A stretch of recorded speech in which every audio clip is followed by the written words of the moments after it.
ఈ బైబిల్లో ప్రముఖమైనవి మూడు కలవు. ఈ బైబిల్ అంతా ఈ మూడిటి గురించి రాయబడి ఉంది.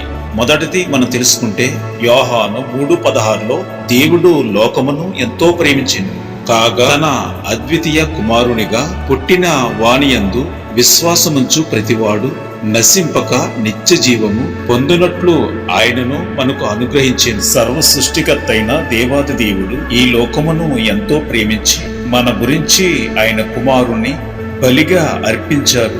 మనము చేసిన పాపాలన్నీ ఆయన మీద వేసి మన పాపాలు క్షమించి ఆయన్ని సిలువేశారు.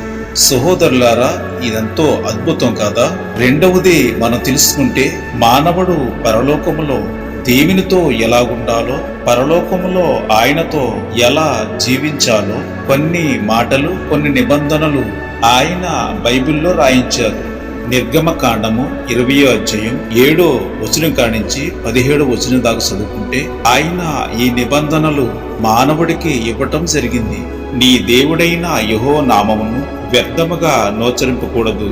యెహోవా తన నామమును వ్యర్థముగా నోచరింప వానిని నిర్దోషిగా ఎంచడు.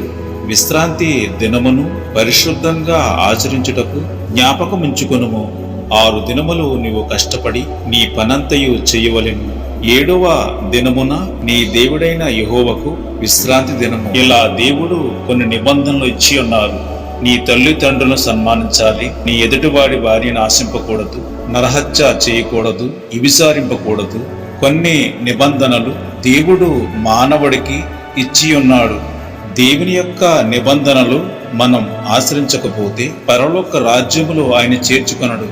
మత్తయి 7:21లో మనము చదివితే, ప్రభువా ప్రభువా అని నన్ను పిలిచి ప్రతివాడు పరలోక రాజ్యంలో ప్రవేశింపడు గాని పరలోకమందున్న నా తండ్రి చిత్త ప్రకారం చెయ్యువాడే ప్రవేశించును అని దేవుడు చెప్పడం జరిగింది. దేవుని ఆజ్ఞలు అనుసరించకుండా దైవజనులే కాని దేవుని సన్నిధికి వెళ్ళిన వారు ఎవరైనా కాని పరలోకం ఏమాత్రం కూడా చేరలేడు.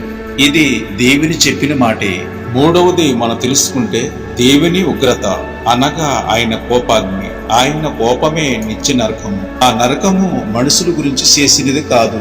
సాతానికి, దాని అనుచరులు, దురాత్మల సమూహముకు, దేవునికి విరోధముగా పాపము చేసిన వారి కోసం. ప్రకటన 20:15వ వచనంలో ఎవని పేరైనను జీవగ్రంథమందు రాయబడినట్లు కనబడని ఎడల వాడు అగ్నిగుండంలో పడవేయబడును. ప్రకటన 22:15లో కుక్కలను, మాంత్రికులను, వ్యభిచారికులను, నరహంతకులు, విగ్రహారాధికులు, అబద్ధమును ప్రేమించి జరిగించు ప్రతివాడును వెలుపట నుందురు. దేవుడు రుద్రుడైనప్పుడు, ఆయన కోపము మండినప్పుడు ఈ నరకం తెరవబడుతుంది. సాతాను అనగా సర్పము, దాని దూతలు, వాటిని సేవించి పూజించిన వారు, పాపం చేసిన వారు అందరూ నరకములో త్రొయ్యబడతారు. దీంట్లో మనం తెలుసుకున్నాయి దేవుడు ఈ లోకం ఎంతో ప్రేమించును. అలాగే రెండవది దేవునితో పరలోకములో ఎలాగుండాలో కొన్ని నిబంధనలు మానవుడికి ఇచ్చి ఉన్నాడు. మూడవది దేవుని ఉగ్రత అనగా దేవుని కోపము. God bless you.